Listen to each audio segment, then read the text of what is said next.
to access corporate resources, whether they be mobile devices. All this is leading to more unforced, unintentional errors. We, you, me, all of us. Let's talk about what's happened with the bad actors that are out there. Now, you know, bad actors get a bad rap. I say that with a smile. The bad actors are acutely aware and very, very closely watching all of what society is doing very, very closely, and they're adapting to it, and they're adapting their business models to it. Naturally, during this crazy, unprecedented time, there has been a spike like we've never seen in ransomware and social engineering attacks, capitalizing on the fact that you and the guy next to you and the woman next to you are all highly distracted. First of all, 50% increase in the daily average of ransomware attacks, which are deadly attacks.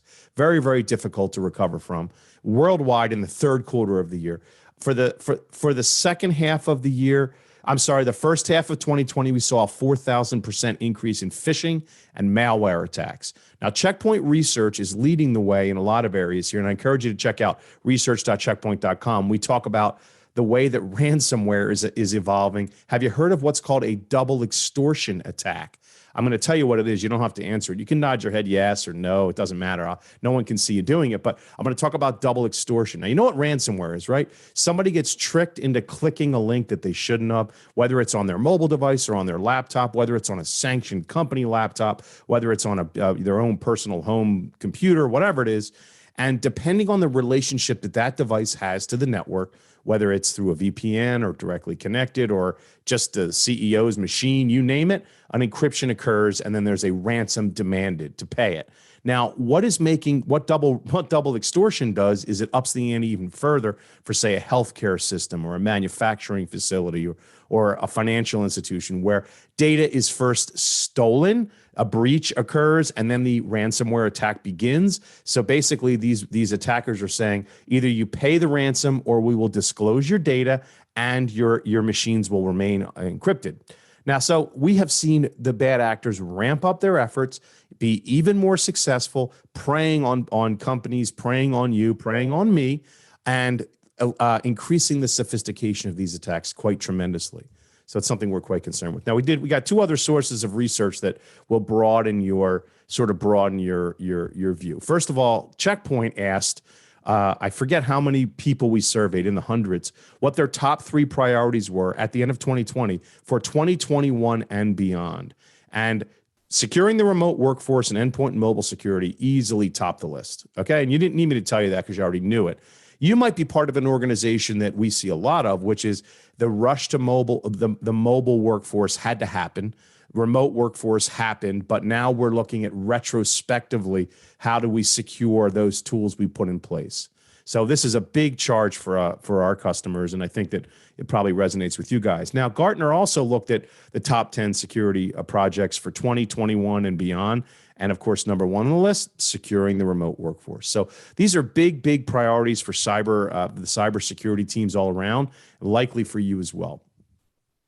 Let me break this down into workforce drivers. And this is, again, something that Atlantic Data, I think, really, and Checkpoint can really help partner on and solve for you guys. But these are the 3 main workforce drivers for making sure that we are handling the newly remote workforce the best we can. Number 1, protection. Number 2, productivity. Number 3, resilience. I'll run through the need and the addressing of this need, kind of 1, 2, 3. By the way, Tyler, I'm officially tagging you as my timekeeper. So how much time do I have left, Tyler? I get to the top of the hour, I think. What do I have? I probably got, oh, he's muted now. So now he's going to have to come off mute to tell me that. But I'll keep on going. Yeah, 3:42. You got it. So I have like 14 minutes or 16 or 18. Okay. 67% of breaches were the result of either credential theft, social attacks, or user error. That's from the Verizon DBI report, which I encourage you to read. A fantastic tradition in cybersecurity, the Verizon report. And that's tremendous. Now, of course, what's credential theft? Well, credential theft is me somehow getting your credentials to impersonate you. And one of the ways that often happens is by way of you disclosing those same credentials that you use on your company systems out in the plain internet somewhere, reusing passwords. Now, don't lie to me. I know you do it. We all do it. We try to reuse passwords because they're a big pain in the neck. Somebody gets a hold of a Facebook password in a data breach, and then they find out that you were actually using that on your corporate environment, and they can impersonate you. So it's protecting against the end user and the data from those threats so they can work wherever and whenever they need to. And we'll talk more about the use case for remote work, and we'll break it down and categorize it in just a minute. 41% of security business leaders want to improve the end user experience, make it easier to be more productive. Hey, we're already working 24/7. We might as well be as productive as we can. So cybersecurity, the desire to provide a secured workforce is not eclipsed by the fact that we want to provide a very productive work environment. And finally, resilience. Bottom line is everybody's remote, and the statistic says 80%. I think it's more than that. But what makes this even more challenging in terms of resilience is that we see people now coming back in the office, staying out of the office, possibly permanently. Companies announcing they're shutting down their offices. Some companies are going the opposite direction. They're bringing everybody back. Bottom line, it's got to be resilient. We got to be always on, always connected. So these are the main challenges facing what I'll call the new workforce. Now, let's classify what the everywhere employee model is, because this is what you're living. And this is presenting a tremendous security challenge. First of all, we're all working anywhere: home, office, coffee shop, car. Have you ever worked in your car? I've worked in my car. Have you ever gone in your car just to get out and be away from your house and I've driven around the block. I commute around the block sometimes in the morning. I got off the subject there and wasted 30 seconds. Every device. So it's company issued devices. It's your own device. Bring your own device. I would say most people here today probably are using a mobile device that they provide, or bring your own mobile device to access company resources of some kind. And most people feel that mobile devices are not a security issue. They're just, hey, it's just a mobile device. It's a phone, right? It's a mobile device, right? Yeah, I think that you guys probably realize, if you have some cybersecurity savvy, that the mobile device has got to be one of the greatest blind spots in cybersecurity right now. So if I leave you with only that thought, that maybe you ought to be looking closer at your mobile security, then I've done my job. Finally, we're accessing any application, and I'll break that down in a minute. Let's look at this confusing grid. Home, on the go, office, accessing what? The internet, software as a service, your Salesforce, your SAP, you name it. Native cloud instances that you perhaps have built, your old data center that's sitting there gathering dust while no one's going. The ability to emulate remote desktops, the intranet, you name it. So we have an impossibly complicated set of access from all places to all apps. And what kind of security challenge does that present? Well, securing the mobile device, remote access, email security, whether it be the traditional Exchange model or Office 365 or G Suite, the ability to evolve our traditional protections like antivirus along the way, stopping phishing attacks, stopping email compromise, ensuring your device is compliant with some kind of minimum posture so that I'm feeling comfortable as a security administrator that you're not presenting risk. So all this combined together creates an intractable problem. Look, we have an amazing ecosystem of leaders. Check Point is proud to be part of it. And of course, as a consumer of security products, you're glad, because all of this creates competition, which is good because that stimulates innovation. But I'm here to tell you that we've got a big, big problem that's countering the progress of all this, and that is a very simple staffing problem. Let me see if I can guess this right. Now, again, you're going to have to nod at your dog or your cat or pick up your drink in one hand. Do they have the drinks open? Don't answer, Donna, but maybe they do. But figure out a way to get a signal. Just think the answer. But let me guess, you work in an organization that has too many of these security solutions to manage. Even if you've got Atlantic data involved, it still ends up being big, big challenges managing all these so-called best of breeds or silos. You still need to provide all these services. You don't have enough people. Furthermore, there's no budget to hire more people. And even if you had an unlimited budget to hire all those people, you can't find those people. We're in an area of maximum employment for your top cybersecurity teams. People can go out and get a job working anywhere if they have some of these skills or all of them. So, your company has to compete from a very limited pool. So we've got a really serious scaling problem to actually put in place the right resources to manage all these piles and piles of solutions. So let's look at a possible way we can do something called consolidation. I'm going to talk about consolidation with a brand we call Harmony. And Harmony is a way of unifying out what amounts today to 6 different solutions that enable the remote workforce. Of course, Harmony from Check Point, Harmony supported by and helped deployed by and managed by our team at Atlantic Data, who have a deep background with us. So let me break down all the different use cases we've got here. First of all, you've got people with laptops. You've got people with desktops at home. You've got people that are accessing email, whether it be through Office 365 or whether it be through an Exchange on Outlook client, one of those two ways. Maybe you're using the G Suite. And of course, email is a favorite vector of attack for the bad actors. They love trying to trick people into clicking on emails and attachments to download malware. I'll talk about something called content disarm and reconstruction before I leave you today, but it's a big challenge. Another thing, secure internet browsing, which when you think about endpoint security on a device, you think, oh, I got that covered. I got some endpoint security. What you don't realize is that most solutions are blind to SSL traffic. Most of the internet, I'm not stretching it when I say that really most of the meaningful internet today is being run over SSL, so HTTPS, and it's not clear text. So inspecting that traffic and ensuring that there's security there represents a really big challenge that Check Point's doing a great job addressing, but certainly it's a key area and a blind spot for a lot of solutions. And finally, mobile security, which, as I said, is one of the greatest blind spots that one day is going to haunt us all. Here comes 3 best practices, okay? These are tied to the product offering that we've got, but I'd like you to look at them more as just best practices when it comes to remote security for your remote workforce. Number 1, it's got to be easy to use and consolidated. We don't have room. We don't have the skills. We don't have the ability to hire or even pay all the skilled engineers we'd like to do all this. It's got to be simple to manage. A single view to manage it, a single view to see all events. I want to be able to hunt for threats. I want to be able to perform correlation of events, all from a single interface. And finally, simple to consume, which my friends at Atlantic Data do make it very easy with Check Point to consume. I won't talk too much about that. So these are kind of like the best practices for trying to get your arms around some of this. Now, I want you to take a look at I want to address the 3 areas that I represented as the biggest challenges. First one's protection.